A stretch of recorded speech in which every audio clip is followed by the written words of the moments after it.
ஆண்டவராகிய இயேசு கிறிஸ்துவின் நாமத்தினாலே உங்களை திரும்பமாய் இந்த தரிசனத்தின் நேரம் நிகழ்ச்சியிலே திரும்ப உங்களை காண்பது மிகுந்த மகிழ்ச்சி. கர்த்தர் உங்களை ஆசீர்வதிப்பார். கடந்த வாரத்தில் நாம் இயேசுவை காண விரும்புங்கள் என்ற தலைப்பில் நாம் செய்தியை கேட்டோம், முதலாவது பகுதியை. இந்த நாளிலும் அதன் தொடர்ச்சியாக கடந்த வாரத்தில் பேசும்போது இயேசுவை உங்களுடைய வாழ்க்கையில் காண விரும்புங்க, இயேசு உங்களை காண ஒவ்வொரு நாளும் காத்திருங்கள் என்று சொன்னேன். அற்பமாய் எண்ணப்பட்டவர்களை தேவனுடைய கண்கள் பார்க்கிறது என்று சொல்லி வேதத்தில் வாசித்தோம். ஆகார் தன்னுடைய நாச்சியாரை விட்டு தூரம் வந்தபோது கர்த்தருடைய கண்கள் அவளை கண்டது. அன்னைக்கு குழந்தை சாகிற நேரத்தில் ஆகாரின் குழந்தையின் அழுகுரலை கர்த்தர் கண்டார் என்று சொல்லி கடந்த வாரத்தில் கேட்டோம். இதன் தொடர்ச்சியாக இந்த தினத்தில் ரெண்டாவது காரியம், அற்பமாய் எண்ணப்பட்டவர்களை கர்த்தர் கண்டார். ரெண்டாவது வேதம் சொல்லுகிறது, யாரெல்லாம் கீழ்த்தட்டில் இருக்கிறாங்களோ, கீழ்த்தட்டில் இருக்கிற மனுஷர்களை இயேசு கண்டார். உதாரணம், மீன் பிடிக்கிறவர்களை இயேசுவின் கண்கள் கண்டது. இயேசு அவர்களுடைய வாழ்க்கையை கம்ப்ளீட்டாக மாற்றினார். சாதாரணமாக எல்லாரும் பார்த்தது அவர்கள் மீன் பிடிக்கிறவங்க, அவ்வளோதான். ஆனால் கர்த்தர் அவர்களை கொண்டு செய்த காரியங்கள் பெரியதாக இருந்தது. வேதத்தில் அதற்கு உதாரணமாய் மத்தேயு 4வது அதிகாரம் 18வது வசனத்திலிருந்து நான் வாசிக்க விரும்புகிறேன். மத்தேயு எழுதின சுவிசேஷ நூல் 4வது அதிகாரம் 18வது வசனத்திலிருந்து வசனம் சொல்லுகிறது, இயேசு கலிலேயா கடலோரமாய் நடந்து போகையில் மீன் பிடிக்கிறவர்களாயிருந்த 2 சகோதரர்களாகிய பேதுரு என்னப்பட்ட சீமோனும் அவன் சகோதரன் அந்திரேயாவும் கடலில் வலை போட்டு கொண்டிருக்கிற போது அவர்களை கண்டு, என் பின்னே வாருங்கள், உங்களை மனுஷரை பிடிக்கிறவர்களாக்குவேன் என்றார். உடனே அவர்கள் வலையை விட்டு அவருக்கு பின் சென்றார்கள். அவர் அவ்விடம் விட்டு போகையில் வேற 2 சகோதரர்களாகிய செபதேயுவின் மகன் யாக்கோபும் அவன் சகோதரன் யோவானும் தகன் தகப்பன் செபதேயுடைய படவிலிருந்து தங்கள் வலைகளை பழுது பார்த்து கொண்டிருக்கும் போது அவர்களை கண்டு அவர்களையும் அழைத்தார். உடனே அவர்கள் தங்கள் படவையும் தங்கள் தகப்பனையும் விட்டு அவருக்கு பின் சென்றார்கள். இதுதான் நம்ம வேதத்தில் வாசிக்கிற காரியம். இன்னைக்கு நல்லா கவனிங்க, கர்த்தருடைய கண்கள் உங்களை கண்டது அப்படின்னு சொன்னால், இன்னைக்கு நிறைய பேர், நான் நிறைய சமயங்களில் பேசும்போது சொல்வேன், இன்னைக்கு நிறைய பேரை கர்த்தருடைய கண்கள் பார்த்து அழைப்பு இருக்கு, ஆனால் அந்த அழைப்புல உறுதி கிடையாது, ஒரு ததும்பின ஒரு நிலைமை. இன்னைக்கு நான் ஒரே ஒரு காரியம் சொல்வேன், கர்த்தருடைய கண்கள் மீனவர்களாக இருந்த பேதுரு, யோவான், யாக்கோபு, அந்திரேயா இவர்கள் மேலே கர்த்தருடைய கண்கள் பார்த்து கொண்டே இருந்தது. இந்த வசனத்தில் நம்ம வாசிக்கும் போது அந்த வசனத்தில் சொல்லியிருக்கோம், அவர்கள் தங்களுடைய தகப்பனுடைய வலைகளை அலசி கொண்டு இருந்தாங்க. இந்த வசனம் சொல்லுது, இயேசு அவர்களை பார்த்து சொல்றாரு, என் பின்ன வாருங்க, உங்களை மனுஷரை பிடிக்கிறவனா மாற்றுவேன். நீங்க நல்லா யோசனை பண்ணி பாருங்க. சாதாரணமா மீன் பிடிக்கிறவங்க, அவங்களுக்கு என்ன தெரியுமா தெரியும்? நான் அநேக மீனவர்கள் மத்தியில் ஊழியம் செய்தது உண்டு. இந்த மீனவர்கள் மத்தியில் ஊழியம் செய்கிற நாட்களில் அவங்க கிட்ட கேட்டோன்னா அவங்களுக்கு தெரிஞ்சதெல்லாம் படிப்பு என்கிற காரியங்களை காட்டிலும் அவர்களுக்கு தெரிஞ்சது வலை எப்படி பின்னணும், வலையிலிருந்து எப்படி எந்த இடத்துல போய் மீன் போட்டால் மீன் அகப்படும், எந்த இடம் ஆழமாக இருக்கும், எந்த இடம் ஆழம் இல்லாமல் இருக்கும், எப்படி படகை செலுத்தணும், இந்த காரியங்கள் தான் அவங்களுக்கு தெரியும். ஆனால் அவங்களுக்கு மற்றபடி இந்த உலக ஞானமோ வேத அறிவோ பெரிதாக ஒன்றும் கிடையாது. வேதத்தில் இந்த வசனங்களை நம்ம வாசிக்கும்போது சீமோனும் அந்திரேயாவும் படகுல கடலில் வலை போட்டுட்டு இருக்கும்போது அவர்களை கண்டு ஆண்டவர் சொல்லி, என் பின்ன பாருங்க, உங்களை மனுஷரை பிடிக்கிறவர்களை மாற்றுவேன். ஆனால் நான் யோசிக்கிறேன், ஆண்டவர் எப்படி அவர்களை செலக்ட் பண்ணாரு, எப்படி செலக்ட் பண்ணாரு?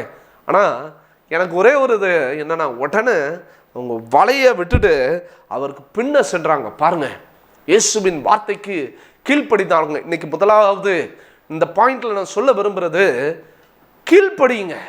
கர்த்தர் உங்களை காணணும் அப்படின்னு சொன்னா, கர்த்தர் உங்களை கண்டுட்டான்னா அவருடைய வார்த்தைகளுக்கு கீழ்ப்படியுங்க. இயேசு இந்த இடத்துல அவர்களை பார்த்து சொல்றாரு, எனக்கு பின்ன வாங்க. அவங்க கீழ்ப்படிஞ்சு இயேசுவுக்கு பின்னே சென்றார்கள். யாக்கோபும் யோவானும் தன் தகப்பனுடைய படவை விட்டுட்டு தன்னுடைய தகப்பனையும் விட்டுட்டு இயேசுவுக்கு பின் சென்றார்கள். இன்னைக்கு நல்லா கவனிங்க, நீங்களும் நானும் இந்த உலகத்தின் மேலே இருக்கிற மோகங்கள் எல்லாம் விட்டுட்டு கர்த்தருடைய கண்கள் நம்மை பார்த்துடுச்சு அப்படின்னா அவருக்கு பின் செல்கிறவர்களாக இருக்கணும், அவருடைய வசனத்துக்கு கீழ்ப்படுகிறவர்களாக இருக்கணும், அவருடைய வார்த்தைகளுக்கு கீழ்ப்படுகிறவர்களாக இருக்கணும். இன்னைக்கு கர்த்தருடைய கண்கள் நம்மளை கண்டனால தான் இன்னைக்கு உங்களையும் என்னையும், இந்த பார்த்து கொண்டு இருக்கிற உங்களையும் என்னையும் எல்லாம் என்ன தெரியுமா சொல்கிறாங்க, இவன் கிறிஸ்தவன், இவன் கிறிஸ்தவன். இன்னைக்கு உங்களுக்கும் எனக்கும் வச்சிருக்கிற பேர் கிறிஸ்தவர்கள். அப்போ கிறிஸ்தவன்னா எப்படி தெரியுமா, கிறிஸ்து கூட்டல் அவன் தான் கிறிஸ்தவன். கிறிஸ்து உங்களுக்குள்ள வாசம் பண்ணினாதான் கிறிஸ்தவன். நீங்கள் வேதத்தின்படி உங்கள் வாழ்க்கையில் நடந்தாதான் நீங்கள் கிறிஸ்தவர்கள். அப்படி இருக்கும்போது நீங்களும் நானும் முன் உதாரணமாக இருக்கணும். அன்னைக்கு பேதுருவை அவனோடு கூட இருந்த நண்பர்களை எல்லாத்தையும் ஆண்டவர் பார்த்து சொல்கிற, வலையை விட்டுட்டு வாங்கப்பா, மனுஷரை பிடிக்கிற வரம் கீழ்ப்படிஞ்சாங்க, அவருடைய வார்த்தைக்கு கீழ்ப்படிஞ்சாங்க. இன்னைக்கு நீங்களும் நானும் எத்தனை பேர் தேவனுடைய இந்த வார்த்தைக்கு நம்ம கீழ்ப்படுகிறோம்? யோசனை படி பாருங்க. கர்த்தர் இந்த வார்த்தைகளை நமக்கு கொடுத்துருக்கிறாரு, ஆனால் கீழ்ப்படுகிறதே கிடையாது. இந்த வார்த்தை நம்முடைய இருதயத்தில் வைக்கணும். வேதத்தில் சங்கீதம் 1வது அதிகாரத்தில் அவர் சொல்லியிருப்பார், துன்மார்க்கருடைய ஆலோசனைகளை நடவாமலும் பாவிகளுடைய வழியில நில்லாமலும் பரியாசக்காரர் உட்காரும் இடத்துல உட்காராமலும் கர்த்தருடைய வேதத்தில் பிரியமாயிருந்து இரவும் பகலும் அவருடைய வேதத்தில் தியானமாக இருக்கிற மனுஷன் பாக்கியமா அன்னைக்கு. ஆனால் கர்த்தர் நமக்கு கொடுத்திருக்கிற வார்த்தைகளை நம்ம தேடுறது கிடையாது, கர்த்தருடைய வார்த்தைகளுக்கு கீழ்ப்படுகிறது கிடையாது. வாலிபன் தன் வழியை எதனால் சுத்தம் பண்ணுவான்? நம்முடைய வார்த்தையின்படி, நம்முடைய வசனத்தின்படி தன்னை காத்துக்கொள்கிறதுனால் தானே, பண்றதில்ல. சங்கீதம் 119:9. அப்போ இன்னைக்கு நிறைய சூழ்நிலைமைகளை பார்த்தீங்க அப்படின்னு சொன்னால் நீங்களும் நானும் கர்த்தருடைய வார்த்தைக்கு கீழ்ப்படியலை. இன்னைக்கு கீழ்ப்படியாதனால தான் கர்த்தரிடத்துலேருந்து நம்ம ஆசீர்வாதத்தை பெற்றுக்கொள்ள முடியலை. ஒருவேளை கர்த்தருடைய வார்த்தைகளுக்கு கீழ்ப்படிஞ்சோம் அப்படின்னு சொன்னால் கர்த்தர் நம்ம மேன்மையாக வைப்பார். இந்த ஊழியத்தின் பாதைகளை அநேக ஊழியர்கள் எங்களோடு கூட கடந்த நாட்களில் பிரயாணித்தாங்க. அநேக ஊழியர்கள், நிறைய ஊழியர்கள் சொல்லுவாங்க, பாஸ்டர் நான் சரியாக எனக்கு படிக்க கூட தெரியாது பாஸ்டர், சரியாக எழுத கூட தெரியாது பாஸ்டர், ஆனால் ஆண்டவர் அவர்களை கொண்டு செஞ்ச காரியங்கள்லாம் பயங்கரமாக இருந்தது. ஆனால் சில சூழ்நிலைமைகளை உலகத்தை பார்த்தாங்க. உலகத்தை பார்த்து ஓட ஆரம்பித்த உடனே, உலகத்தின் காரியங்களை செய்ய ஆரம்பித்த உடனே அவர்களால் அந்த ஊழியத்தில் நிலைநிற்க முடியலை. நான் இன்றைக்கி சொல்கிறேன், வேதத்துக்கு கீழ்ப்படிஞ்சு அதன்படி நடத்துனீங்கன்னா ஆண்டவர் உயர்த்துவார். இன்றைக்கி சாதாரணமாக நான் பேசலை, இன்றைக்கி ஒரு காரியத்தோடு நான் பேசுகிறேன். பேதுரு இயேசுவுக்கு கீழ்ப்படிந்தான், இயேசுவின் பின்பதாகவே சென்றான். உங்களுக்கு தெரியும், பேதுரு நிறைய காரியங்களை முந்தி அடித்து செய்யக்கூடியவர். நம்ம வேதத்தில் வாசிக்கிறோம், கடைசி நேரங்களில் இயேசுவை போர் சேவர்கள் எல்லாம் பிடிக்க போகும்போது கூட அவர் கத்தி எடுத்து போர் சேவகனுடைய காதை அர்த்தாருன்னு சொல்லி நம்ம வேதத்தில் வாசிக்கிறோம். அப்படிப்பட்ட ஒரு மனுஷன் தான். ஆனால் வேதம் சொல்லுகிறது, அப்போஸ்தலர் நடபடிகளில் 1வது அதிகாரம் 15வது வசனத்திலிருந்து நாம் வாசிக்கும்போது பேதுரு குறித்து சொல்லுகிறது, அந்நாட்களில் சீஷர்களில் ஏறக்குறைய 120 பேர் கூடி இருந்தபோது அவர்கள் நடுவிலே பேதுரு எழுந்து நின்று, சகோதரரே, இயேசுவை பிடித்தவர்களுக்கு வழிகாட்டின யூதாசை குறித்து பரிசுத்த ஆவி தாவீதின் வாக்கினால் முன்னிறைத்து சொன்ன வேத வாக்கியம் நிறைவேற வேண்டியதாக இருந்தது என்று சொல்லி அந்த இடத்துல அவனுக்கு பதிலாக, யூதாஸ் காரியத்துக்கு பதிலாக இன்னொரு சீஷனை அந்த இடத்துல பார்த்தீங்க அப்படின்னு சொன்னால் தெரிந்து கொள்கிறார். இன்னைக்கு நல்லா கவனிச்சு பாருங்க, நீங்களும் நானும் தெரிந்து கொள்ள வேண்டிய ஒரு காரியம். சாதாரண படிப்பில்லாத ஒரு மனுஷன் அத்தனை பேர் கூடியிருக்கிற கூட்டத்தில் இந்த வசனம் தெளிவாக சொல்லுது, ஏறக்குறைய 120 பேர் கூடியிருக்கிற கூட்டத்தில் அவர் எழுந்து நின்று சொல்றாரு, யூதாசுடைய இடத்துல என்ன ஒருத்தனை வைக்கணும் அப்படின்னு சொல்லி. இந்த வசனம் அதான் சொல்லுது. அவர்கள் பார்த்தீங்க அப்படின்னு சொன்னா அந்த இடத்துல என்ன ஒருத்தரை தேர்ந்தெடுக்கிற அளவுக்கு கர்த்தர், அவர் படிப்பறிவில்லாதவர் தான், ஆனா அவரை கொண்டு தான் அந்த காரியத்தை செய்கிறாரு. வேதம் சொல்லுகிறது, அப்போஸ்தலர் 2வது அதிகாரத்துல பெந்தேகோஸ்தே நாள் என்னும் நாள் வந்தபோது அவர்கள் எல்லாம் கூடியிருந்தாங்க. அது எல்லாம் நமக்கு தெரியும். அப்போ அந்த 14வது வசனம் சொல்லுகிறது, அப்பொழுது பேதுரு 11 கூட நின்று அவர்களை நோக்கி உரத்த சத்தமாய், யூதர்களே, எருசலேமில் வாசம் பண்ணுகிற ஜனங்களே, நீங்கள் எல்லோரும் அறிந்து கொள்வீர்களாக, என் வார்த்தைகளுக்கு செவி கொடுங்கள். நீங்கள் நினைக்கிறபடி இவர்கள் வெறி கொண்டவர்கள் அல்ல. பொழுது விடிந்து 3ஆம் மணி வேளையாயிருக்கிறதே. தீர்க்கதரிசியாகிய யோவேலினால் உரைக்கப்பட்டபடியே இது நடந்து ஏறியது. கடைசி நாட்களில் நான் மாம்சமான யாவர் மேலும் என் ஆவியை ஊற்றுவேன். அப்பொழுது உங்கள் குமாரரும் உங்கள் குமாரத்திகளும் தீர்க்க தரிசனம் சொல்வார்கள். உங்கள் வாலிபர் சொப்பனங்களை தரிசனங்களை அடைவார்கள். உங்கள் மூப்பர்கள் சொப்பனங்களை காண்பார்கள். அப்போ அவர் சொல்ற காரியம், அன்னைக்கு அவ்வளவு கூட்ட ஜனங்கள் அந்த இடத்துல மேல் வீட்டு அறையில் கூடியிருந்த போது அந்த இடத்துல நிறைய பேர் இருக்கிறாங்க. இயேசுவோடு கூட படித்த சில சீஷர்களும் இருந்தாங்க. ஆனால் அவர்கள் எழுந்து நின்று சொல்லலை, இந்த இடத்துல படிப்பறிவு இல்லாதவன், சாதாரணமான ஒரு மீன் பிடிக்கிறவன் என்று சொன்ன அந்த பேதுரு தான் எழுந்து நின்று வைராக்கியத்தோடு சொல்றான், அன்னைக்கு யோவேல் தீர்க்கதரிசினால் உரைக்கப்பட்ட காரியம்தான் இந்த பெந்தேகோஸ்தே நாளில் நடந்திருக்கு. அன்னைக்கு பெந்தேகோஸ்தே நாள் என்னும் நாள் வந்தபோது அவர்கள் மேல் வீட்டு அறையில் அவர்கள் கூடியிருந்த போது அந்த இடத்துல ஒரு மனம் இருந்தது. கர்த்தருடைய ஆவியானவர் அந்த இடத்துல இருந்தார்.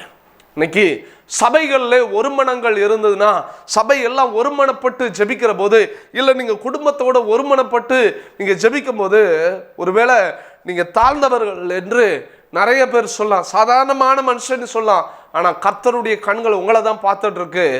அந்த இடத்துல கர்த்தர் வல்லமையாக இறங்கினார். அந்த இடத்துல பேதுரு பார்த்தீங்க அப்படின்னு சொன்னால், அந்த வசனம் சொல்லுகிறது 2வது அதிகாரத்தில் 14வது வசனத்திலிருந்து 41வது வசனம் வரை நம்ம வாசித்தோம் அப்படின்னு சொன்னால், கிட்டத்தட்ட 3000 பேர் அந்த நாளிலே சேர்த்து கொள்ளப்பட்டார்கள் என்று சொல்லி வேதம் சொல்லுகிறது.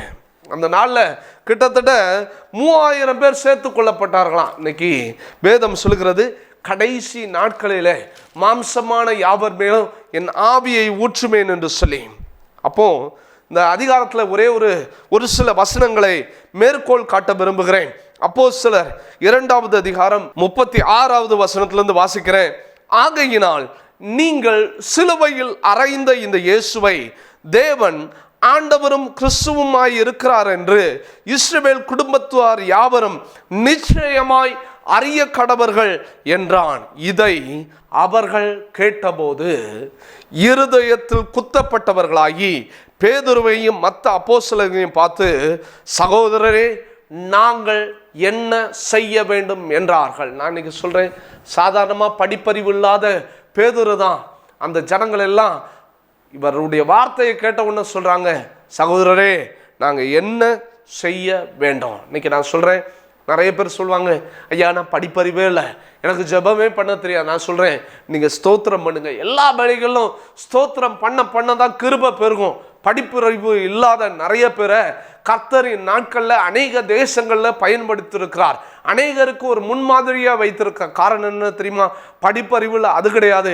இயேசு உங்களை கண்டார்னு சொன்னால், சாதாரண மீன் பிடிக்கிற ஒரு மனிதனை கொண்டு அத்தனை கூட்ட ஜனங்கள் மத்தியில் வைராக்கியமாய் பேச வைக்க கூடுமானால், இன்னைக்கு கர்த்தர் உங்களை கொண்டு செய்கிற காரியங்கள் எல்லாம் பயங்கரமாக இருக்கும். பிரத்யட்சமான காரியங்களை கர்த்தர் உங்களை கொண்டு செய்வார். வேதம் சொல்லுகிறது, பேதுரு அவர்களை நோக்கி, நீங்கள் மனம் திரும்பி ஒவ்வொருவரும் பாவமன்னிப்பு கண்டு இயேசு கிறிஸ்துவின் நாமத்தினாலே ஞானஸ்நானம் பெற்றுக்கொள்ளுங்கள், அப்பொழுது பரிசுத்த ஆவியின் வரத்தை பெறுவீர்கள். பேதுரு வைராக்கியமா இந்த இடத்துல சொல்றாரு, நீங்க மனம் திரும்புங்க, மனம் திரும்புங்க. சாதாரண ஒரு படிப்பறிவு இல்லாத மனிதன் தான் என்னைக்கு இயேசுவை கண்டாரோ இன்னைக்கு மனம் திரும்புதலை குறித்ததான ஒரு பிரசங்கத்தை பண்றாரு. மனம் திரும்புங்க, மனம் திரும்பி ஞானஸ்நானம் எடுங்க.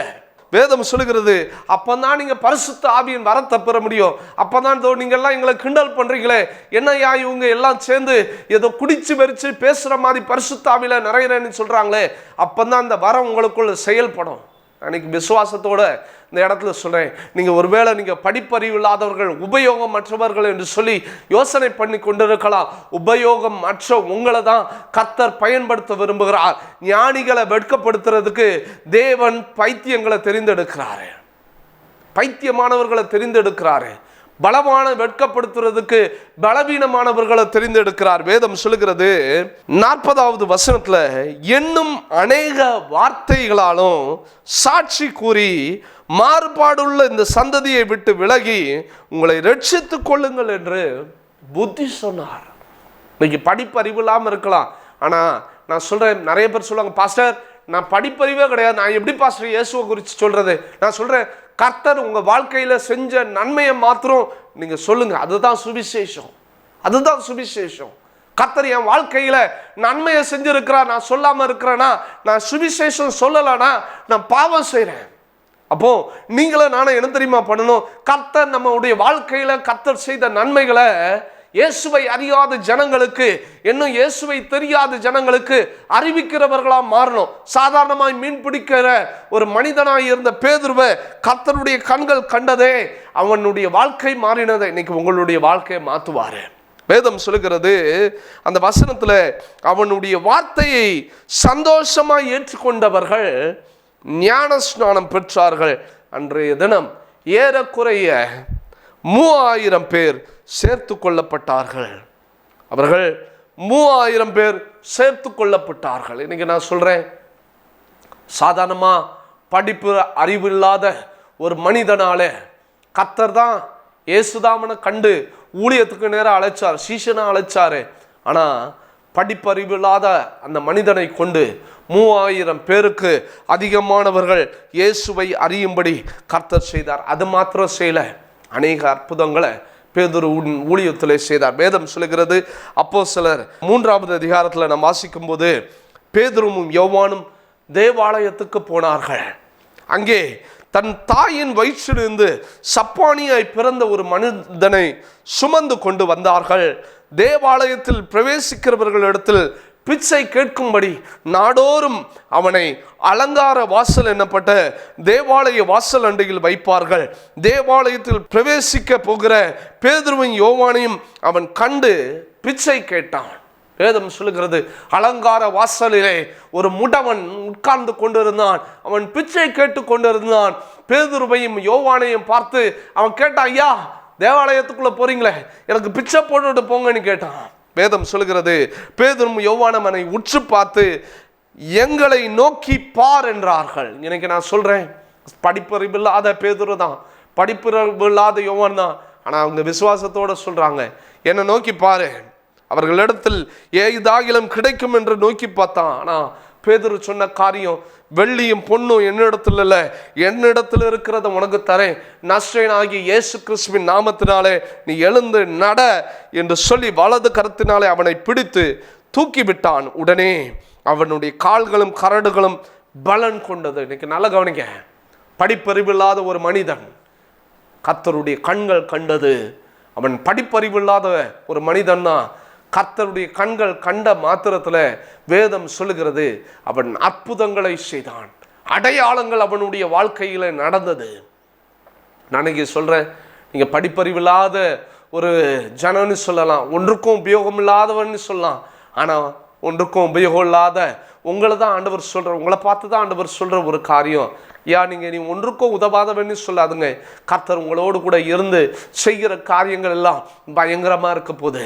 நீங்கள் ஒன்றுக்கும் உதவாதவர்களா, ஆனால் கர்த்தர் உங்களுடைய பார்வை உங்கள் மேலே பட்டுதுன்னு சொன்னால், கர்த்தருடைய கண்கள் உங்கள் மேலே பட்டுதுன்னு சொன்னால், உங்கள் வாழ்க்கை அப்படியே மாறும். கர்த்தருடைய கண்கள் உங்கள் மேலே படணும். வேதம் சொல்லுகிறது, வெள்ளியும் பொண்ணும் என்னிடத்தில் இல்லை, என்னிடத்தில் இருக்கிறத உனக்கு கொடுக்கிறேன், நஸ்ரேயனாகிய இயேசு கிறிஸ்துவின் நாமத்தினாலே எழுந்து நடன்னு சொல்லும்போது, அந்த அலங்கார வாசல்லே அதுவரைக்கும் இருந்த முடவனாய் இருந்த அந்த மனிதன், வேதம் சொல்லுகிறது 8வது வசனத்துல, அவன் குதித்து எழுந்து நின்று நடந்தான். நடந்து குதித்து தேவனை துதித்து கொண்டு அவர்களுடனே கூட தேவாலயத்திலே பிரவேசித்தான் என்று சொல்லி வேதம் சொல்லுகிறது. அது வரைக்கும் அவன் வாழ்க்கையில் நடந்தது கிடையாது. நான் யோசனை பண்ணி பார்க்குறேன், அவன் அந்த வசனத்தை நீங்கள் திரும்ப நீங்கள் வாசிங்கன்னா, அவன் குதித்து எழுந்து நின்று நடந்தான். உட்கார்ந்துட்டு இருந்தான், அவன் குதிச்சு எழும்பினான். நான் இன்னைக்கு சொல்கிறேன், படிப்பறிவு இல்லாத ஒரு மனிதனை கொண்டு கர்த்தர் அற்புதத்தை செய்யக்கூடுமானால், இன்னைக்கு நீங்கள் படிப்பறிவு இல்லைங்களா, ஒன்றுக்கும் உதவாதன்னு சொல்லாங்க, எனக்கு படிப்பு வரலங்களா, ஆனால் ஆண்டவர் உங்களை பயங்கரமாக பயன்படுத்துவார். சொல்வேன், எங்கள் வேதாகம கல்லூரியில் சில பிள்ளைங்க வருவாங்க, சில பேரண்ட்ஸ் கூட்டு வரும்போது சொல்லுவாங்க, பாஸ்டர் இவன் படிப்பே வரல பாஸ்டர், இவன் எதுக்கும் இவன் உபயோகமாக மாட்டான், அதனால தான் நான் ஊழியத்தில் கொண்டு வரேன். நான் இன்றைக்கி சொல்கிறேன், படிப்பறிவு வரல அப்படிங்கிறதுக்காக ஊழியத்துக்கு வரக்கூடாது. ஆண்டவர் அழைப்போடு தான் ஊழியத்துக்கு வரணும். அன்னைக்கு ஆண்டவர் அழைப்பை பெற்றுக்கொண்டு தான் பேதுரு, யோவானு, அந்திரேயா எல்லாம் வந்து ஊழியத்துக்குள்ளே வந்தாங்க. அழைப்பு இருக்கணும். இன்னைக்கு நிறைய பேர் என்ன தெரியுமா, இன்னைக்கு காணிக்க அந்த காயின் ஆபில் சம்பவத்தை போல தான் சொத்தையை தான் ஆண்டவருக்கு கொடுக்குறாங்க. இன்னைக்கு இல்லை, பெஸ்ட்டானது ஆண்டவருக்கு கொடுங்க. நீங்கள் நிறைய பேர் சொல்லுங்க, என் பிள்ளைக்கு படிப்பு வரலையா, அதனால அவனை பேசாமல் பாஸ்ட் படிக்க அனுப்பிடலான்னு தோணுது. இன்னைக்கு படிப்பு அறிவு இல்லாதவர்கள், அதில் அழைப்பு இருந்தால் கண்டிப்பாக அவர்கள் வேதாகம கல்லூரிக்கு நேராக கலந்து செல்லலாம். ஒருவேளை இதை பார்த்து கொண்டு இருக்கிறவங்க உங்களுக்கு அழைப்பு இருக்குமானா எங்ககிட்ட தொடர்பு கொள்ளுங்க. ஒருவேளை ஐயா எங்கள் கிராமத்தில் ஊழியம் செய்யணும், எங்கள் கிராமம் என்ன இயேசுவை அறியலையா, எங்கள் கிராமத்தில் நீங்கள் வந்து ஊழியம் செய்ய முடியுமா, தயவு செஞ்சு கூப்பிடுங்க. நாங்கள் எப்படிப்பட்ட கிராமமாக இருந்தாலும் சரி, எவ்வளோ தூரமாக இருந்தாலும் நாங்கள் வந்து அந்த இடத்துல ஊழியம் செய்வோம். எங்கள் கிராமங்களில் என்ன இயேசு அறியலை சொல்லுங்கள், நாங்கள் வரோம். ஏன் அப்படின்னா வேதம் சொல்லுது, அன்னைக்கு படிப்பறிவு இல்லாத ஜனங்களை தான் ஆண்டவர் பயன்படுத்த, நாங்கள் ஊழியக்காரர்களாக வந்து நாங்கள் அங்கே ஜோம் பண்ணி அங்கே ஒரு ஊழியத்தை ஆரம்பிச்சோன்னா பிற்காலத்தில் ஆண்டவர் உங்களை கொண்டு கூட அந்த இடத்துல உபயோகப்படுத்தலாம், உங்களை அந்த இடத்துல பயன்படுத்தலாம். அதுதான் நான் விசுவாசிக்கிறேன். வேதம் சொல்லுகிறது, இந்த இடத்துல அது வரைக்கும் நடக்க முடியாமல் இருந்த அந்த மனுஷன் பார்த்தீங்க அப்படின்னு சொன்னால் குதிச்சு எழுந்து நடந்தான். வேதம் சொல்லுகிறது, அப்போஸ்தலர் 4வது அதிகாரத்தில் 1வது வசனத்திலிருந்து, அவர்கள் ஜனங்களுடனே பேசி கொண்டிருக்கையில் ஆசாரியர்களும் தேவாலயத்து சேனை தலைவனும் சதுசேயரும் அவர்கள் இடத்துல வந்து அவர்கள் ஜனங்களுக்கு உபதேசிக்கிறதுனாலும் இயேசுவை முன்னிட்டு மரித்தோரிலிருந்து உயிர் தெழுந்தார் என்பதை பிரசங்கிக்கிறதுனாலும் அவர்கள் மேலே சினம் கொண்டு அவர்களை பிடித்து சாயங்காலமாக இருந்தபடினால மறுநாள் வரைக்கும் காவலில் வச்சாங்க. ஆனால் காவலில் வச்சாலும் சரி, வசனத்தை கேட்டவங்க அநேகர் விசுவாசித்தாங்க. வேதம் சொல்லுது, அவர்களை காவலில் தான் தூக்கி போட்டாங்க. சதுசேயர் எல்லாம் வந்தாங்க, தேவாலயத்து நிர்வாகிகள் எல்லாம் வந்து இவர்களை எப்படி இயேசுவை குறித்து பிரசங்கம் பண்ணலாம் காவலில் தூக்கி போட்டாங்க, சிறைச்சாலைக்குள்ள அடைச்சாங்க. ஆனால் வேதம் சொல்லுது, அந்த பேச்சை கேட்டு அவர்கள் அன்னைக்கு அந்த இடத்துல அற்புதத்தை நடந்ததை பார்த்து அந்த தேவாலயத்துக்கு வந்தவர்கள், அதை சுற்றி இருந்தவர்கள் அதெல்லாம் கேள்விப்பட்டு வேதம் சொல்லுகிறது, அந்த நாட்களில் வசனத்தை கேட்கிறவர்கள் அநேகர் விசுவாசித்தார்கள் என்று சொல்லி. அன்னைக்கு ஏறக்குறைய 5000 பேருக்கு அதிகமானவர்கள் இயேசுவை விசுவாசித்தார்கள், இயேசுவை நேசித்தார்கள். இன்னைக்கு நான் உங்களுக்கு சொல்கிற ஒரே ஒரு காரியம், என்னைக்குமே சொல்லாங்க படிப்பறிவு இல்லாதவன்னு சொல்லி. நாங்கள் வேதம் சொல்லுது, பேதுரு சாதாரணமாக ஒன்றுக்கும் உபயோகம் இல்லாதவன் தான் நினச்சாங்க. சாதாரண மீன் பிடிக்கிறவன் தானே. வேதத்தில் இதை தொடர்ந்து நீங்கள் அநேக காரியங்களை நீங்கள் வாசிக்கும்போது சில சொல்லுவாங்க, இவன் சாதாரணமாக மீன் பிடிச்சிருந்தவன் தான், இயேசு கூட இருந்தான், இவன் இப்படி பேசுகிறானே. நான் நீங்கள் சொல்கிறேன், நீங்கள் இயேசுவோடு கூட இருந்தீங்கன்னா உங்கள் பேச்சு மாறும். இது வரைக்கும் உங்கள் பேச்சு வந்து வேற மாதிரி இருந்திருக்கலாம், ஒருவேளை கெட்ட வார்த்தைகள்லாம் பேசிட்டு இருப்பீங்க. இயேசுவோட பிரயாணம் பண்ணும்போது பேச்சு மாறும். எது தெரியுமா, நீங்கள் நிறைய பேர் சொல்லுவாங்க தெரியுமா, இந்த குறிப்பிட்ட வகுப்பினர் இப்படி தான் பேசுவாங்க. நான் சொல்கிறேன், குறிப்பிட்ட வகுப்பினரில் நீங்கள் இயேசுவோட பிரயாணம் பண்ணிங்கன்னா, நீங்கள் வேதத்தை வாசிக்க ஆரம்பிச்சிங்கன்னா, இயேசுவை நீங்கள் உங்கள் வாழ்க்கையில் கண்டுட்டிங்கன்னா உங்கள் பேச்சு மாறும், உங்கள் நடக்க மாறும், உங்கள் வாழ்க்கை மாறும், உங்கள் குடும்பமே மாறும், உங்கள் சூழ்நிலைமைகள் எல்லாம் மாறும். வேதம் சொல்லுது, பேதுரு பின்னாடி ஊழியம் செய்கிற இடங்களில் பேதுருடைய நிழல் படுமான்னு சொல்லி ஜனங்கள் வந்து போய் உட்காந்தாங்க. அவன் நிழல் பட்ட மாத்திரத்தில் சுகம் கிடைக்காதா? நீங்கள் நான் சொல்கிறேன், அன்றைக்கி தெருவில் நடந்துட்டு இருந்த பேதுருவை ஒரு கூட்டம் தேடிட்டே இருந்தது. அவர் நிழல் பட்டால் மாத்திரம் போதும், சுகம் கிடைக்கும். நான் இன்றைக்கி சொல்கிறேன், சாதாரணமாய் அற்பமாய் எண்ணப்பட்ட பேதுரு, சாதாரணமாய் எண்ணப்பட்ட பேதுரு, மீனவன் என்கிற பெயருடைய அந்த பேதுரு சாதாரண ஒரு மீன் பிடிக்கிறவன் தாயா, அப்படி தான் இருந்தான். அந்த பேதுருவை கர்த்தர் உயர்த்தின உயர்வு எப்படி தெரியுமா? வேதம் சொல்லுது, அவனை அவர் செல்லுகிற பேதுரு சென்ற எல்லா இடங்களும் கர்த்தர் அற்புத அடையாளங்களை செய்தார். அவர் மூலமாக பெரிய காரியங்கள் நடந்தது. கடைசியாக இயேசுவுக்காக இரத்த சாட்சியாக மறிச்சார். நான் இன்னைக்கு சொல்கிறேன், கர்த்தருடைய அழைப்பை நீங்கள் பெற்றிருப்பீங்க அப்படின்னா, தயவு செஞ்சு கர்த்தர் உங்களை ஊழியத்துக்குள்ளே அழைச்சிருந்தார்னா கர்த்தருடைய கண்கள் உங்களை கண்டு ஊழியத்துக்கு அழைத்தது என்று சொன்னால் ஊழியத்துக்கு நேராக வந்துருங்க. உங்களை பின்வாங்கி பார்க்காதுங்க. உங்கள் கலப்பையில் கை வைத்து பின்னிட்டு பார்க்காதுங்க. நான் இன்னைக்கு சொல்கிறேன், ஊழியத்துக்கு நேராக வந்துட்டீங்களா, ஊழியத்துக்கு வந்ததுக்கு அப்புறம் பின்னிட்டு பார்க்காதுங்க. ஒருவேளை இதை கேட்டுக்கொண்டு இருக்கிறவங்க, பாஸ்டர் நானும் ஊழியத்தில் ஈடுபடணும், எங்களுக்கு உதவி செய்ய முடியுமா, எங்கள் ஊழியத்தின் பாதையில் எங்கள் ஊழிய வளர்ச்சிக்கு நீங்கள் எங்களுக்கு ஊழியம் செய்ய முடியுமா, தயவு செய்து சொல்லுங்கள். நாங்கள் கண்டிப்பாக உங்களுக்காக நாங்கள் செய்வோம். இன்னைக்கு கடைசியாக சொல்லி முடிக்கிறேன். கர்த்தருடைய கண்கள் அன்னைக்கு சாதாரணமாய் மீன் பிடிக்கிறவனாய் இருந்த பேதுரும் அவனோடு கூட இருந்தவர்களையும் கண்டது. கர்த்தர் அவர்களை கொண்டு பெரிய காரியங்களை செய்தார். நான் வெறும் பேதுருவை மாத்திரம்தான் உதாரணம் சொல்லியிருக்கேன். இன்னைக்கு நான் சொல்கிறேன், கர்த்தர் உங்களோடு கூட இருந்து பெரிய காரியங்களை செய்வார். கண்களை மூடி நம்ம ஜெபிக்கலாம். நல்ல பிதாவே, இந்த நல்ல வேலைக்காய் நாங்கள் நன்றி செலுகிறோம். ஆண்டவரே, அன்றைய தினத்தில் பேதுருவை உம்முடைய கண்கள் கண்டது. என் பின்னே வா, உன்னை மனுஷரை பிடிக்கிறவனா மாற்றுவேன்னு சொல்லி அவரை கொண்டு செஞ்ச அற்புத அடையாளங்கள் அதிகம். அவரை கொண்டு அநேகர் ரட்சிக்கப்பட வச்சுங்க. அவர் பிரசங்கம் பண்ணின மாத்திரத்தில் 3000 பேர் 5000 பேர் நீ ரட்சிக்கப்பட்டாங்கன்னு நாங்கள் வேதத்தில் வாசிக்கிறோமே. ஆண்டவருடைய கண்களை எங்களையே காணட்டா ஆண்டவரே. நாங்கள் அற்பமாக என்னப்படுறோம். நாங்கள் நிறைய சூழ்நிலைமைகளை ஒன்றுத்துக்கும் உதவாதவன் யூஸ்லெஸ்ன்னு எங்களை சொல்கிறாங்க. ஆனால் யூஸ்லெஸ்ஸாக இருக்கிற எங்களை தான் நீங்கள் யூஸ்ஃபுல்லாக மாற்றுவீங்க. நாங்கள் அதை விசுவாசிக்கிறோம் ஆண்டவரே. இதை கேட்டுக்கொண்டிருக்கிற யாருடைய வாழ்க்கையாவது ஆண்டவரே யூஸ்லெஸ் லைஃப் அப்படின்னு சொல்கிறாங்களா, அவர்களுடைய வாழ்க்கையானது மாறட்டும் ஆண்டவரே. யூஸ்ஃபுல் லைஃபாக மாறட்டும். அநேகருக்கு உபயோகப்படுகிற ஒரு பாத்திரமாக அவர்களை மாற்றுங்க. அவர்களை ஆசீர்வதிங்க, மேன்மைப்படுத்துங்க. இதை கேட்டுக்கொண்டு இருக்கிற ஒவ்வொருடைய வாழ்க்கையிலும் நீங்கள் அவர்களுடைய சூழ்நிலைமைகளை மாற்றி போடுங்க. பேதுருவின் சூழ்நிலைமையை மாற்றி போட்டீங்க. அன்னைக்கு வலைகளை பின்னி கொண்டிருந்த, வலைகளை பழுது பார்த்து கொண்டிருந்தவர்களை, அந்திரேயாவாக இருக்கட்டும், யோவானையாக இருக்கட்டும், எல்லாத்தையும் நீங்கள் பார்த்து நீங்கள் கூட்டிகிட்டு வந்தீங்க. யாக்கோபை நீங்கள் அழைச்சி நீங்கள் ஊழியத்துக்குள்ளே கூட்டிகிட்டு வந்தீங்க. எல்லாத்தையும் வல்லமையாக பயன்படுத்துனீங்களே. அதே போல் உங்களுடைய கண்கள் மாத்திரம் எங்கள் மேலே நோக்கமாக இருக்கட்டும் ஆண்டவரே. உங்களுடைய கண்கள் எங்களை பார்த்ததுன்னா நாங்கள் எங்கள் வாழ்க்கையில் பெரிய காரியங்கள் நடக்கும். அதுக்கு உதவி செய்யுங்க ஆண்டவரே. யாருடைய வீட்டிலலாம் உங்களுடைய கண்கள் பார்க்கணும், நன்மைகள் உண்டாகணும்னு சொல்லி ஜெபிக்கிறாங்களா, அவங்க வீட்டில் ஒரு நன்மையை தாங்க ஆண்டவரே. நன்மையின் கிருபை அவர்கள் வீட்டில் தொடரட்டும். ஆசீர்வதிக்கிறோம் இயேசுவின் மூலம் ஜெபங்களும் நல்ல பிதாவே. ஆமேன், ஆமேன். கர்த்தருடைய கண்கள் உங்களை பார்த்து கொண்டு இருக்கு. உங்கள் நிலைமையை கர்த்தர் மாற்றுவார். உங்கள் நிலைமையை கர்த்தர் அப்படியே மாற்றி உங்களை அலங்காரமாக மாற்றுவார். கர்த்தர் உங்களை ஆசீர்வதிப்பார். God bless you. அன்பிற்குரியவர்களே, எங்களோடு நீங்கள் தொடர்பு கொள்ள pastor Princelin Mernaul, Christ for India church, எழுமையின் Kottur, Kanchipuram. Cellphone 9962226729. Email princelymernaul@gmail.com.